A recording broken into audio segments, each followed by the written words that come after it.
I'm standing right outside the federal building known as the Metropolitan Detention Center. This is where the migrants arrested in those early raids by ICE were brought into, and this is where we had large protests late last week when the big sort of incidents of violence first erupted in Los Angeles. Now, as of this week, as you can see, this building is being guarded by the National Guard.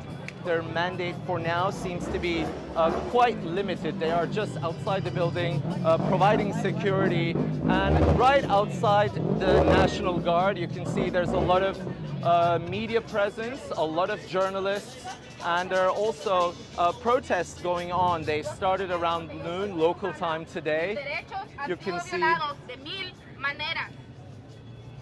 they are informing people about their rights during these protests. We're here for the people. You're not. We're here for you because we are protecting ourselves from you.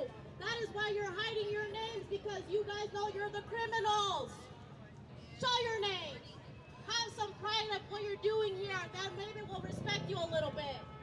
This is the interesting part, because what you just heard gives you an idea of the division, right?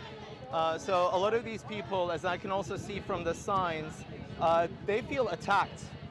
They feel attacked by these raids, which caused their families to separate. These immigrants who've lived in this country for decades, they were ripped out of their jobs, their communities, their families. And so this is why now, in response to have more of this security personnel, law enforcement on the ground, they feel is just only going to escalate things more. Well, I also wanted to give you an idea of some of the other streets where protests aren't happening. I think first thing you will note is the vandalism. Yes, it's widespread. It is true that the destruction I have seen has been limited to some of the federal buildings. I see broken windows, but largely it's the graffiti, it's the vandalism.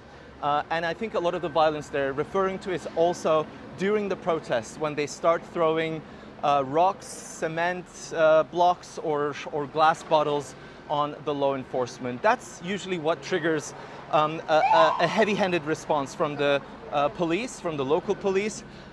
But other than that, there has been a lot of peaceful, organized protests that are still happening. But as you can see as I walk, the graffiti is in a lot of areas around the city. It is important to note that these protests are limited to certain streets, locations in downtown Los Angeles, and their numbers are not in the thousands. At most, there have been hundreds of people. But for today, for example, on Tuesday, we are seeing less in the streets.